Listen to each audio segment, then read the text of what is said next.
Today we are here with Collin in his 1998 Lexus LS400, which was purchased for $1,000 and now has 200,297 miles on it. And we're going to talk about what it's like to own. We filmed the video. What did we title it way back when you first got it? Was it like everything wrong with this $1,000 Lexus LS? Everything wrong. And the list was actually not that long, given the fact that it cost less than a set of tires.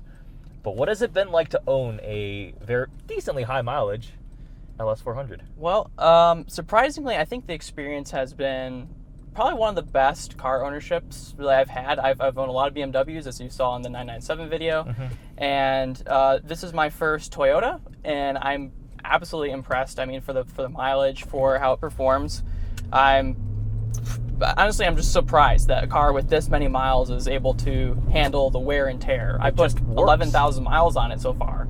Over that, right? So over that now. Yeah. I've actually spent more in fuel than what the actual car costs now, if you do the math on it. When you told me that fact, I was like, wait, what? And, I mean, really, I've had pretty much, like, no issues. So when I first bought it, I had the power steering pump that went bad on it. Okay. Got that replaced for about $195. Did that job. Obviously, I'm a little slow of a mechanic when I first do things, so it took me about a week to finally get it installed. A bunch of belts had to be removed, pulleys, all this. Finally got that installed.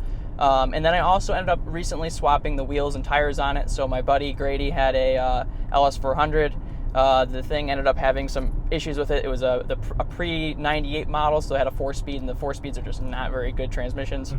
And so once he was able to pretty much get rid of the car, he gave me the wheels and tires for free. So they're Michelin touring tires. So they're, I think, like $200 a piece. And the wheels are in much better shape than the old wheels. The wheels are in a lot better shape. I like the monoblock style wheels a lot better. So overall, I mean, I really haven't had any issues. I have a couple weird rattles here and there. Finally got the car aligned too, and I think it drives pretty great for, especially the year. I ended up using a little bit more of a, I can't remember what I was specifically reading, but I heard that if you used a different type of brake fluid for the power steering, it gives you a little tighter steering feedback. Oh, really? So I ended up doing that. Okay. And I enjoy it quite a bit. The bodywork is pretty, a little bit of rust some places, and a couple of dings and scratches. 200,000 miles in Michigan its entire life. Yes. And Michigan roads are not kind to vehicles, nor are Michigan winters. No. But it's still, I mean, we're cruising along in absolute comfort. The seats are nice and cushy. You've also spent an alarming amount of time in this. You've been driving a lot recently. Yes. So yes. You took this to Florida. Took this to Florida. And back. Took it to Florida and back. Chicago. Ended up, I think I did something for Ohio a couple times. Okay. Couple Detroit here and back trips. Ended up taking to Grand Rapids a few times. Yeah. Up north. So Lexus LS400 to Florida and back versus Shelby GT350R to Florida. What's more comfortable? Definitely the LS. The interesting thing was, after I had spent 16 hours driving the Lexus from pretty much all the way back from Florida, the next day I got in the car and spent another 4 hours driving around just because I was kind of bored and had nothing to do for some reason. And I hopped in the car and drove another 4 hours, and it's one of those cars where you get in and you just want to keep cruising. It's impressive. Is there anything over your course of the last 13,000 miles you found out you don't like about the car? I wish that the transmission was a little better. Obviously, it's a bit older, so it could be a little clunky here and there, but it's had the transmission service done twice on it over its lifetime, and the regular intervals that needs to be done like every 50,000 or so. Okay. So it's probably due for another one soon, because when I bought it, it was last done like 30,000 miles before I bought it. Coming up, all right. So I probably need to do that. Overall, I mean, I think maybe the radio system, I wish that there was some type of way to input into the Nakamichi sound system, because there really isn't. So I've been using an FM transmitter, which isn't the best. Kills quality, yeah. They have those, it has a cassette tape deck. So it turns out that mine would keep glitching and it would just turn off the music completely. Like it just would never work. So I had that issue. I also found that with the, mine had the original car phone installed. So actually it's in the rear trunk. Oh, okay. And it originally would be in here. And then there's buttons on the steering wheel for it. I found out that when the car phone starts to break and starts to wear out, what happens is it turns down the volume. So like for a phone call, it turns down the volume so that way you can take your phone call. it just acts like you're always on a phone call, so you can never hear the music ever.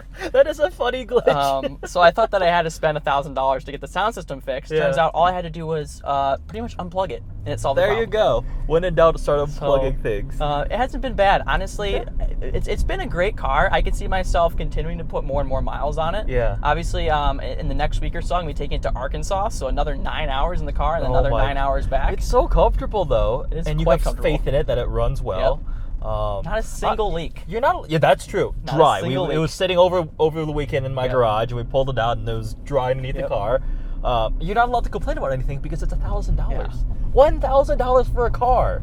That's a cell phone. That's crazy. Yeah, that blew my mind when you first got it. Now, you did get a pretty good deal because market value is a little bit higher. Yeah, market value, I'd say on this car specifically is probably around $3,000 to $4,000. Still. The dealers end up try to sell them for like $5,000 or $6,000, which is way too high. Okay. I mean, you can pick them up for $1,000. You just have to really look for it, but they're just not common. Like you can't really. You have to really look for a $1,000 Lexus. Oh, man, I'm about to spend more than that on the wheels. Anyways. You've also started messing around with some mods. I like the ambient lighting, the blue. I have the ambient lighting in here, multicolor. The switcher's actually right next to me, so it's kind of weird. I have to kind of tilt it. I gotta aim it that way. You have to aim it this way and like down, kind of in between the seat. There we go. Green. So it'll change. I added the rear tables. Yes. And the rear tables are awesome. So the rear tables are from a older Jaguar XJ8. Collin, you're calling me. Oh, I don't know why I'm calling you. What? No, you called me. Okay, that was weird. Anyways, you were saying they're the Jag tables? Yep. So there's a Jag tables. Oh, is this a C63? Ooh, it is. Looks like a 507 too. Oh, it is. Nice. So I added the older Jaguar XJ tables. I am going to make a video on that, so there's a video of me modifying it. Got tray tables in the back. And they're very cool. I'm thinking about doing some kind of rear seat modifications. I'd absolutely love to maybe add some type of...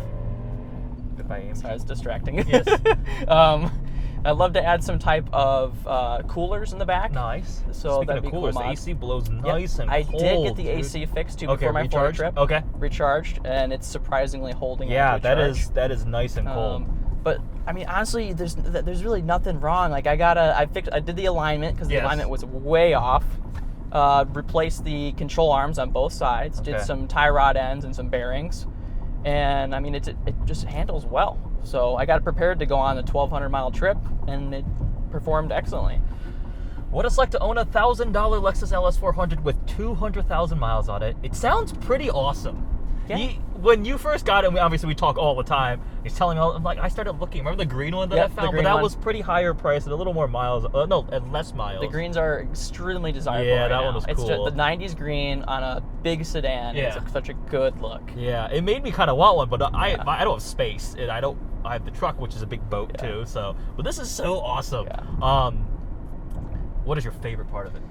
Honestly, I'd say the reliability. Okay.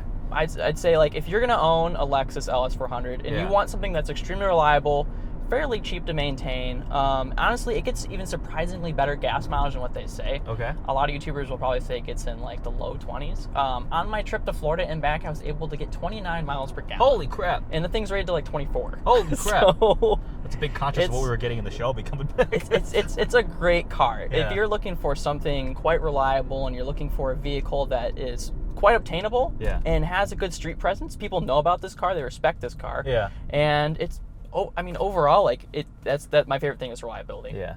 So that's high endorsement coming from somebody who is such a BMW fanboy. You've had like 4 and you currently still have like compared to a 7 Series of this time, you would probably spend quintuple the maintenance and service costs on a 7 Series. I was looking at this over maybe an older 7 Series or an S-Class. Yeah. And the first thing that knocked the S-Class out was the fact that the air suspension just breaks. The air suspensions are actually pretty reliable on these cars. Mine has springs, which is even better. And surprisingly, this car is really easy to work on. Okay. So Lexus's history, they spent $1 billion developing this chassis. And it was probably one of the most expensive cars developed at the time. Mm-hmm. And pretty much it was the pinnacle of design and the drag coefficient, everything. Like everything behind it, every manufacturer tried to copy, and it was the car that pretty much took down the luxury automakers for their pricing. Yeah. And Lexus was able to pretty much provide this type of car, like similar performance and everything to a 7 Series and S-Class at the time, and way more reliable, and people picked it. They're like, why do I need to spend so much on my depreciating German car when I can get this? So pretty much with this, I mean, it's been bulletproof, and I can continue to probably see it being bulletproof for maybe the next 50,000 miles or so until maybe I have to fix some things here and there. But, you know, right now I have a couple little issues. I think my exhaust is starting to break again. You were telling me about the year. So this is the 1UZ? Yep, so this is the 1UZ FE VVT-I. So variable valve timing. Yes. Big difference compared to pretty much the older motor is the variable valve timing is a huge difference. Okay. You also get a little bit more power, so you get about 290 horsepower. So it does get up and go a bit. Another kind of interesting thing with that is you get the 5-speed transmission. Okay. There's a little bit of some differences. So I believe the coach leather might be standard. It used to kind of be an upgrade. Okay. So I've noticed that the leather in the 98s is a lot nicer than the previous models. You get a lot more kind of wood accenting throughout. You don't get a bunch of weird kind of different kind of hiding spots for electronics. Okay. So like the first gen, the UCF-10, which is the first generation, apparently like the odometer wasn't on the screen. It was like an actual physical rolling odometer. Oh, wow. So you get quite a bit of tech updates with the 98 Plus. So buy a 98 or newer Lexus LS. 98 or newer. The LS430 is a pretty decent car. I haven't owned one. I think that's probably what I might jump to next is an LS430. It's a little newer, especially the ultra luxury package would be pretty cool. But they're holding value pretty well. They're holding value at about $5,000 to $8,000 right now. So not entirely sure why, but definitely if you're going to own this generation, the UCF-20 is the way to go. So 98 or newer. All right. It's so cool that it just works and it's comfortable, and it was so insanely cheap.